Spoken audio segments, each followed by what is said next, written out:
Okay, today I am doing the unboxing for this Bezgar remote control boat. It's a Tx121. So just got this boat the other day. I'm gonna take this out real quick, take a look at it.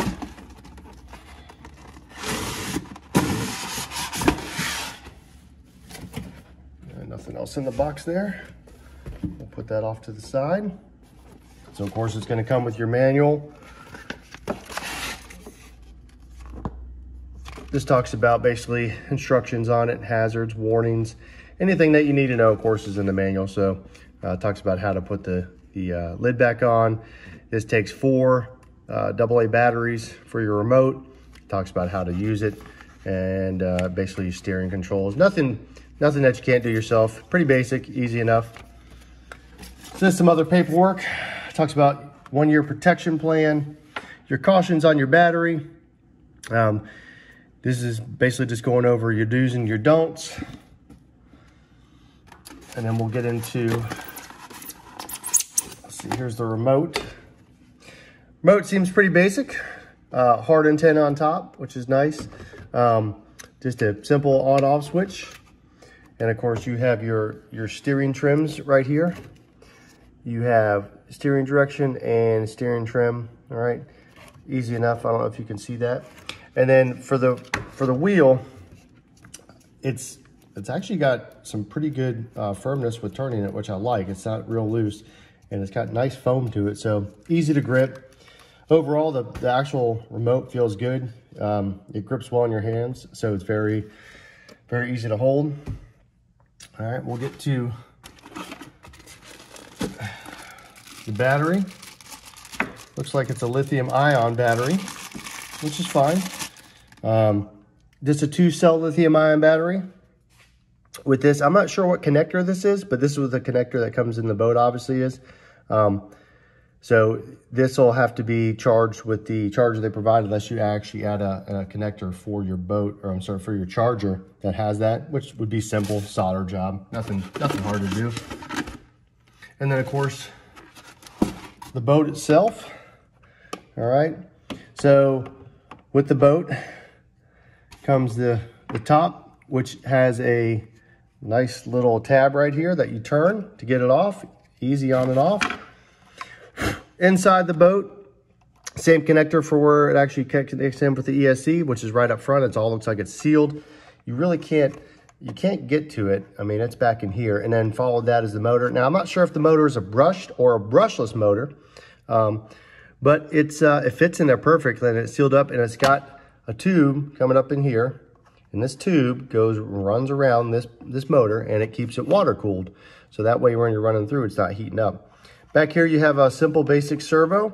Connects to your rudder back here. All right, and I'll show you guys that later, how it moves.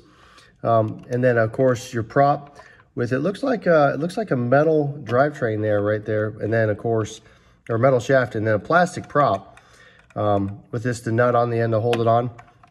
Overall, the plastic itself is nice. It seems like it's pretty solid. I'm gonna guess this right here on the end, right there, is your sensor for going in the water. And then actually there's another one right there. That's what allows the boat to actually start, all right? Because there's a safety feature for this boat. So basically if you put the batteries in and then you try to sit there and do the throttle on it while it's out of the water and it's not wet, it will not work. And that's a safety feature because it doesn't, you don't want to have kids where they hurt themselves and they don't know any better sometimes. So it's a good feature to have. I actually like that a lot. Like I said, overall, I think this boat's, the plastic and everything on it seems very nice, very solid. I'll have to turn it on and get it running and see it just to show you guys, and then we'll put it in the water. But overall, I'm happy with the boat. I think it looks good, and I can't wait to test this thing out. I think this will be a good boat for kids and beginners. We'll see how fast it goes. All right, see you on the next video, guys. All right, welcome back, guys. This is video number 2. This is just now, I forgot to mention that it does come with some extras. There's an extra prop There's a wrench, and the wrench is obviously for securing the prop in place. Looks like some, if I'm gonna guess, it looks like Loctite, and I would probably assume that is obviously gonna be for the nut on the back so the prop doesn't come off. Basic charger, USB type charger, and then a nose guard for the front of the boat. And then of course, it comes with batteries for the remote control, which is nice. I'm gonna show you guys real quick how this works. And basically just plugging it in, all right? I have not charged up the battery, but I'm assuming it's probably gonna have a little bit of a charge already. So, but basically I'm gonna turn the remote on. As you can see, I can sit here all day long and hit that throttle, and that boat is not gonna do anything. But if I get this wet, it'll light up, see? And now it's working, and that throttle goes. All right, now as soon as that dries off, this will no longer work. But that's the whole purpose. Like I said, it's a safety feature, see? And it's back to not working. Great feature for kids, honestly, guys. I think that is, let me turn that off because that's actually pretty annoying. I think that's an awesome feature for kids. In fact, I wish all boats had features like that because that would probably save a lot of fingers. I think that is what would make this boat perfect for kids. Again, we're gonna run this in the water coming up and we'll test it out and see how fast it is. But I really think this is a great boat overall for everything it comes with. I mean, it's good price. So honestly, guys, if you want something simple for your kids or yourself, go out and buy this. All right, I'll see you on the next video, guys.